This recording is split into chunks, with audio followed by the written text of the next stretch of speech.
Flair, panache, poise, elegance and style.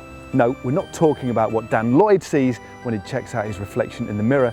We're talking about the pro look as achieved by the effortlessly cool Fausto Coppi and Jacques Anquetil in the golden era, or the coiffured modernism of Eisel Wiggins in the modern age. Want to achieve that pro look?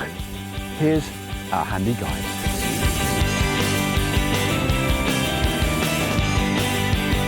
Look, if you want to be accepted into the pro peloton, you at least have to look the part.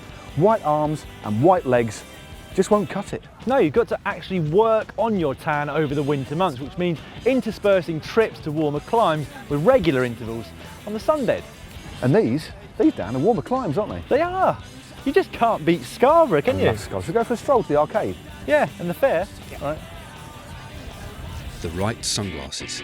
Janssen, Bartali, Hinault, Le Monde, Lloyd. This isn't just about riding like a pro. You need to believe you're a pro. And to do that, you need to wear sunglasses like a pro.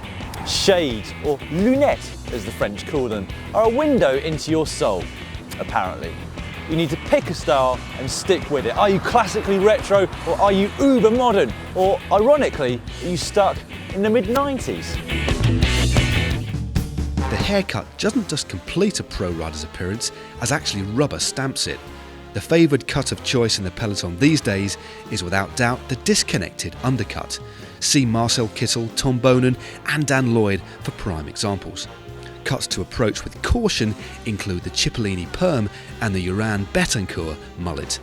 Caps, not hats. Casquettes, caps, capolinos. No pro worth his or her salt will be seen wearing a cap, casquette or capolino without due care or diligence into the placement of the cotton headwear. Peek up, peek down, one backward, one forward, or one right in the middle.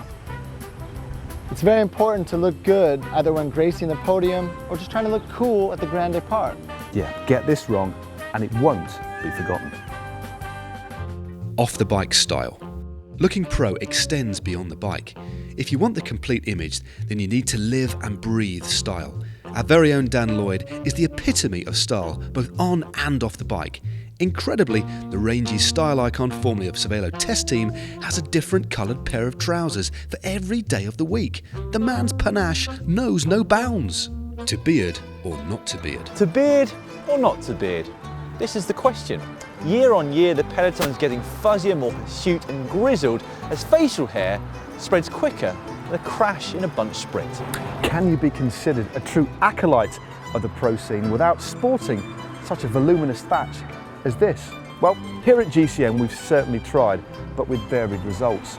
From the non-existent to the, well, frankly, patchy, albeit with a hint of ginger. Tattoos. Tom Bonen, Brad Wiggins, Pippo Pazzato, Sylvain Chavanel, Philippe Gilbert, all pro exponents of tattoos. What do they mean? Why do they do it? Did it hurt? When can I get it removed? These are the questions that those sans tattoo perennially ask. So, we got our very own Dan Lloyd to answer all of those questions, whilst at the same time popping that tattoo cherry of the GCN presenters. Sock and shoe colour combinations. What's it to be?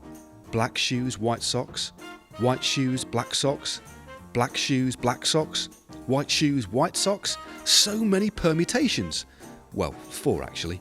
Anyway, the pressure to get it right can ultimately mean that you get it wrong. And as a pro, it's incumbent on you to get it right. So think, plan ahead and strategize. The bike. It has to be absolutely immaculate, at least at the start of a ride, that is. In fact, many cafe pros point blank refuse to go out riding if there's even the faintest whiff of rain in the air, all in the name of keeping their pride and joy looking pristine. Our very own Neil Rogers has an array of lubes for every occasion and actually sleeps with his bike under the duvet to avoid getting it dusty. Sock length. Chipping away at the coalface of stylistic change, GCN's research into pro sock length explored hitherto unknown territory with its in-depth study. The optimum range appears to be 6 centimetres above the ankle bone, but as more data is received, this could change. Fear not though, GCN will have its collective fingers firmly on the pulse of socks, monitoring the cotton fluctuations as the season moves on. To watch some California top 10s, click up there, and to watch some California how-tos, click down there. And how about subscribing to GCN? To do that, just click on my tan lines. You actually looked white until you revealed a proper white bit. I do love it here in Santa Cruz. Dan, it's Santa Barbara. Oh, is it? I just like Santas, really. Santas in general, claws. All the Santas, Yeah. Santa's banters. 1, 2, 3. Okay, next man. On top of them. Actually, we'll do that for you. Okay, and the final one.